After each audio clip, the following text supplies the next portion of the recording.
le journal de Christophe Bobiokono Kalara ce matin. Pôle Révision, aussi dans les kiosques, le journal de Rodrigue Tchokwara parle des résultats des inscriptions sur les listes électorales.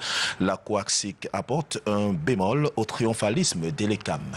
Le 1er septembre 2016, la présidence et la direction générale de Elecam ont rendu public les résultats des inscriptions sur les listes électorales au cours de la période allant du 1er janvier au 31 août 2016, date de clôture des inscriptions sur les listes électorales pour l'année en cours. Dans la semaine qui suivait, la coalition citoyenne pour le Cameroun, Coaxic, a fait une communication dans laquelle elle apporte un bémol aux résultats de Elecam, disant que celui-ci aurait pu faire mieux s'il avait tenu compte d'un certain nombre de paramètres pouvant rendre plus efficace et efficient le processus électoral au Cameroun. Élection régionale du Social Democratic Front, le journal nous dit ce matin que Abel Elimbi Lobet pourrait être candidat. Conseiller municipal et membre influent du SDF dans le littoral, l'homme politique pourrait s'associer les services de Célestin Djamène afin de briguer le poste de président général du premier parti de l'opposition.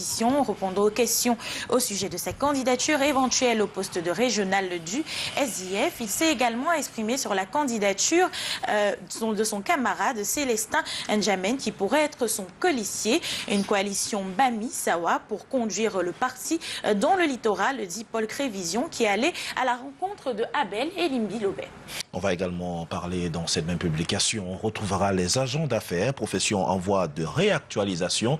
Le journal évoque également le professeur Emmanuel Lipo qui parle de le médecin comme révolutionnaire. L'homme plaide pour une totale restauration de la médecine naturelle traditionnelle en Afrique. Et puis l'infertilité dans le couple, la naturopathie peut guérir le mal. Allez donc retrouver ce journal dans les kiosques. Toujours paru ce matin dans les kiosques à Douala. On parlera du journal de l'anecdote d'échéance, agitation, imposture, les lamentations d'un imposteur aux abois, dit le journal. Sans oublier prochainement tout sur la gabégie à la mairie de Douala 5e. Le journal L'Anecdote également évoque ce matin le sérail Paul Biya à l'Assemblée générale des Nations Unies. Et puis la Coupe d'Afrique des Nations de football 2016, le Cameroun dans la poule de la mort. Nous sortons de cette revue de presse avec le magazine Panafrique, le tout premier numéro dans les kiosques, le magazine de Patrick Tchoua, choisi de nous parler des têtes d'affiche pour une Afrique qui gagne, une Afrique gagnante, en parlant bien sûr de la Coupe d'Afrique des Nations féminines 2016. Le Cameroun peaufine donc l'organisation. France, le projet de Juppé pour 2017. On parle également de ces grandes têtes d'affiche et retrouver surtout la lettre de l'éditeur du magazine Panafrique qui parle de l'accouchement difficile. Toujours dans son menu, on parlera de l'audiovisuel.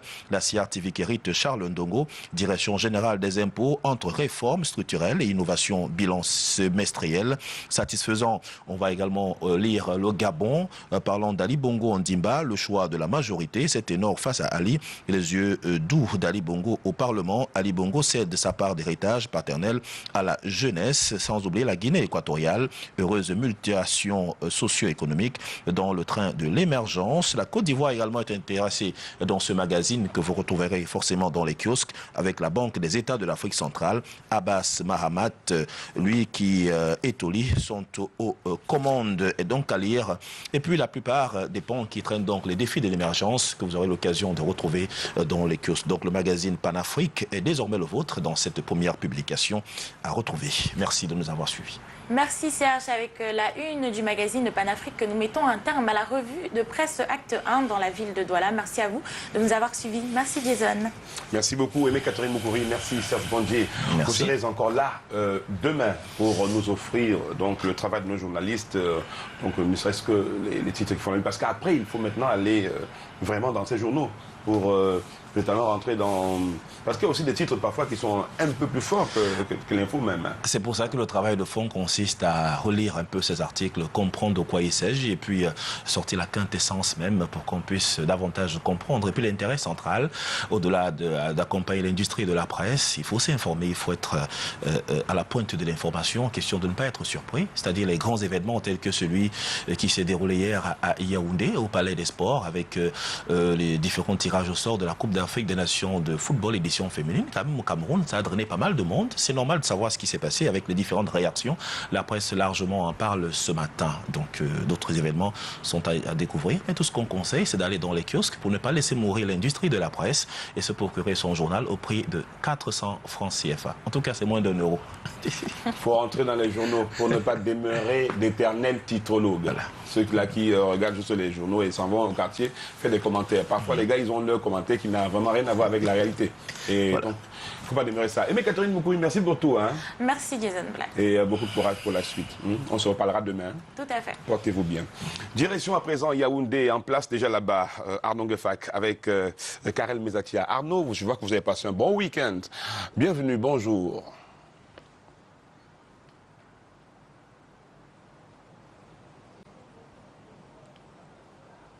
Nous regardez à la maison pour cette deuxième partie de la revue de presse en direct de Yaoundé. Bonjour. Bonjour Karen. Bonjour Arnaud Ngefak, bonjour Serge, bonjour Aimé, bonjour Jason, bonjour également à tous ceux qui nous regardent et nous écoutent sur Suite FM et Kiss FM. Merci de nous rejoindre pour cette deuxième partie de la revue de presse en direct de Yaoundé. Et nous l'ouvrons avec le quotidien bilingue national. Le chef de l'État Paul Biya est à New York. Il y est allé pour prendre part aux travaux de la 71e Assemblée générale de l'ONU et Cameroun Tribune en parle ce matin. Le président de la République est arrivé à New York, aux États-Unis hier après-midi en compagnie d'une délégation officielle et surtout de la première dame Chantal Biya. À l'invitation du secrétaire général Ban Ki-moon des Nations Unies, Paul Biya participe ainsi à la 71e session de l'Assemblée générale des Nations Unies.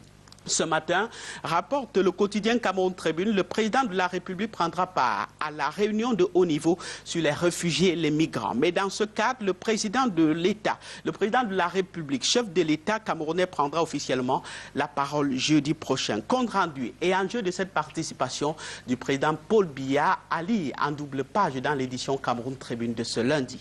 On parle politique à présent avec le quotidien Émergence. Le journal de Magnus Biaga s'intéresse au congrès avorté du Rassemblement démocratique du peuple camerounais et évoquant et nous informe que Jean Cuétéron le silence. Le sujet relatif au congrès du Rassemblement démocratique du peuple camerounais reste vedette dans les chaumières et fait encore les choux gras.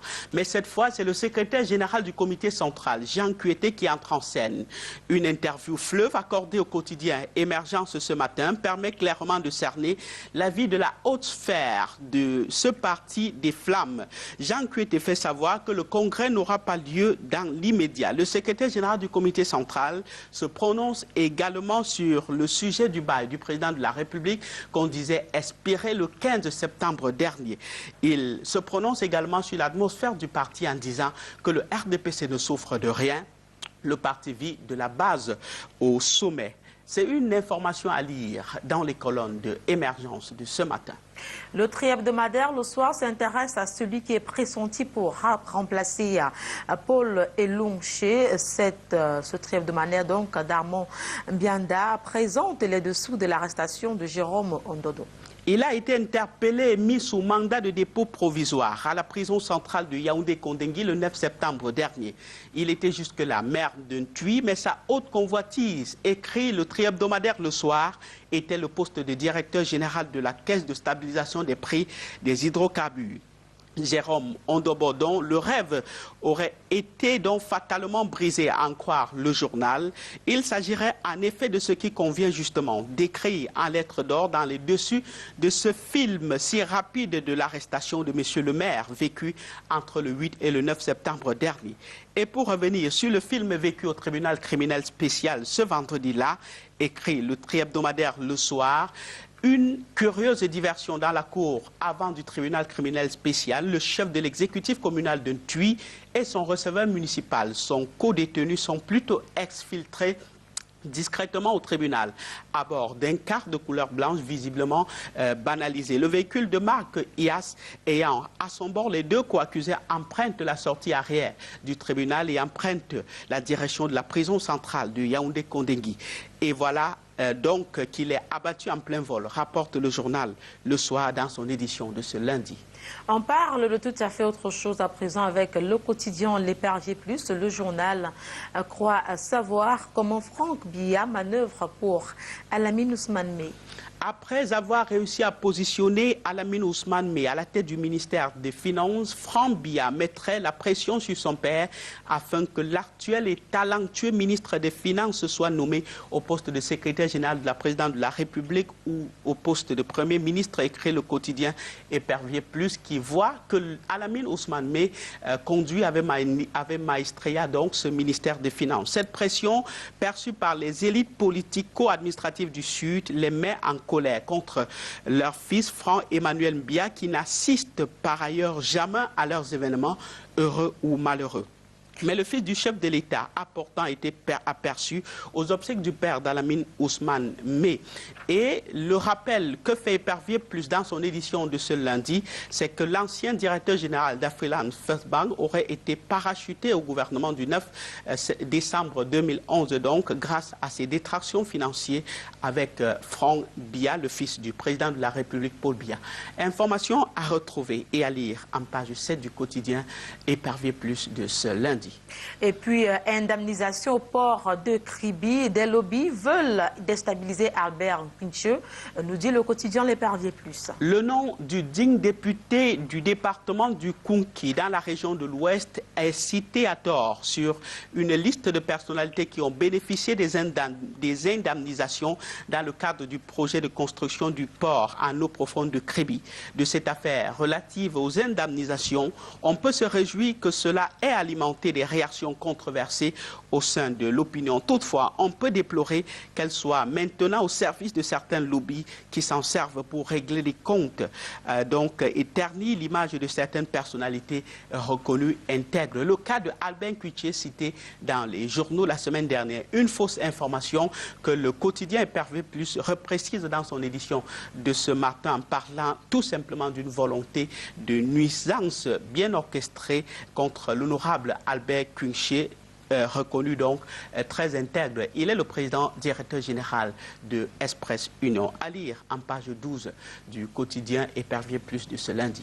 La suite, c'est avec la nouvelle rétrocommission au port de Kribi. Fouman Akam envoyé en mission en Europe, titre le journal. C'est une commission commandée par le président de la République, Paul Biya. L'hebdomadaire La Nouvelle parle d'une enquête prescrite qui devra durer 15 jours dans 3 pays d'Europe, l'Allemagne, le Luxembourg et la France. Cette opération que conduit Fouman Akam, le conseiller du chef de l'État chargé des affaires juridiques, serait composée d'éminents hommes de droit en vue au palais des Toudis. Paul Biya voudrait, à travers cette enquête, cerner au mieux les contours de ce scandale des rétrocommissions octroyées par les Chinois dans l'attribution de tous les marchés concernant le port en eau profonde de Kribi. Ali, en page 2 de l'hebdomadaire La Nouvelle. On parle de l'activité portuaire avec le quotidien de l'économie, le journal de Thierry Ekouti évoque les prémices d'une cohabitation harmonieuse entre le port autonome de Kribi et le port autonome de Douala. Cyrus Nga et Patrice Melon ont effectué la semaine dernière des visites de travail successives dans les ports autonomes de Douala et de Kribi. Les deux hommes nouvellement placés à la tête de ces deux structures respectives posent ainsi les jalons d'une collaboration pour mieux servir le Cameroun. Il y a la volonté mutuelle et le souci de complémentarité pour ces deux mastodontes d'Afrique centrale. Citation illustrative parue dans le quotidien de l'économie de ce lundi. Kribi, capable d'accueillir les navires de plus de 15 000 EVP, doit se positionner comme un hub de transbordement régional pour jouer le rôle d'avant-port pour Douala. À lire en pages 5 et 8 du quotidien de l'économie de ce lundi. Également au menu du quotidien de l'économie, stratégie pour la croissance, le journal nous informe que le ministre de l'économie, de la planification et de l'aménagement du territoire, Louis-Paul Motazé, prend le contre-pied du Fonds monétaire international. Louis-Paul Motazé préconise la poursuite des investissements dans les infrastructures pour soutenir la croissance déjà bien amorcée, alors que Christine Lagarde, la patronne du Fonds monétaire international, nationale demande une mise en bémol des grands projets.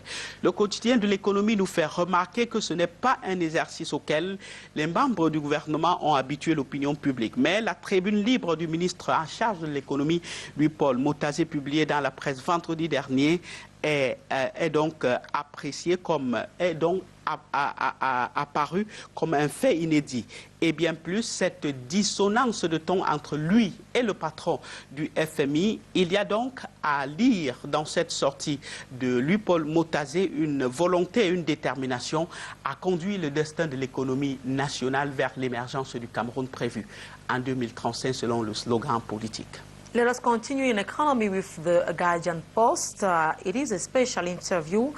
Minepat boss Louis-Paul Motazé opens up against economic strides and way forward for Cameroon's emergence. C'est pour rester dans cette voie économique. C'est comme le tracé recadré de la voie de l'émergence tel que voit le ministre Louis-Paul Motazé. Et dans cette voie, il y a un bilan élogieux. La première phase des projets structurants, mais il y a aussi la perspective d'entamer les projets de seconde génération. The Guardian Post, le quotidien d'expression anglaise, nous propose un regard expert du ministre en charge de l'économie ainsi que sa stratégie pour poursuivre la marche vers l'émergence prévue en 2035. Vous allez le lire en pages 6 et 7 du quotidien The Guardian Post, le quotidien d'expression anglaise. Nous sommes dans la fonction publique avec le journal L'Essentiel. Cet hebdomadaire marque un temps d'arrêt sur le calvaire des retraités.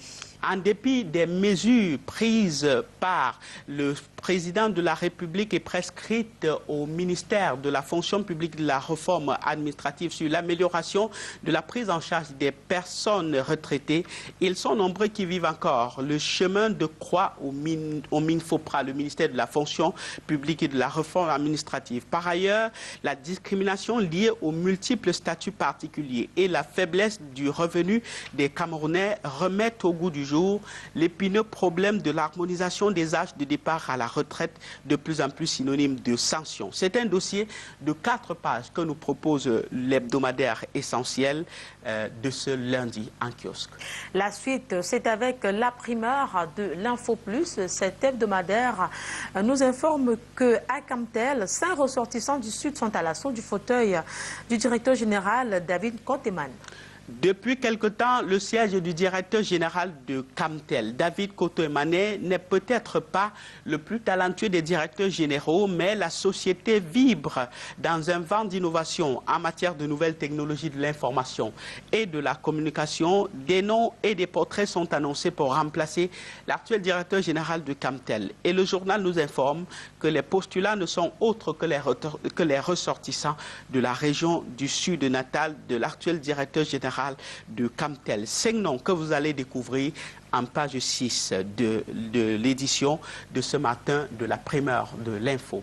Et c'est avec ce journal et cette information que nous allons mettre un thème à cette deuxième partie de la revue de presse en vous souhaitant bonne continuation de Canal Presse. Et je m'en vais te dire, Karel, qu'on se retrouve demain pour le même exercice. Naturellement, on se retrouve demain pour le même exercice avec le même plaisir. On souhaite également joyeux anniversaire à Thierry Camteau qui a donc un an de plus aujourd'hui. Excellent début de semaine à vous qui nous avez regardé et écouté à travers le monde. Jason Black, excellente journée de travail à vous. Au plaisir de vous retrouver demain.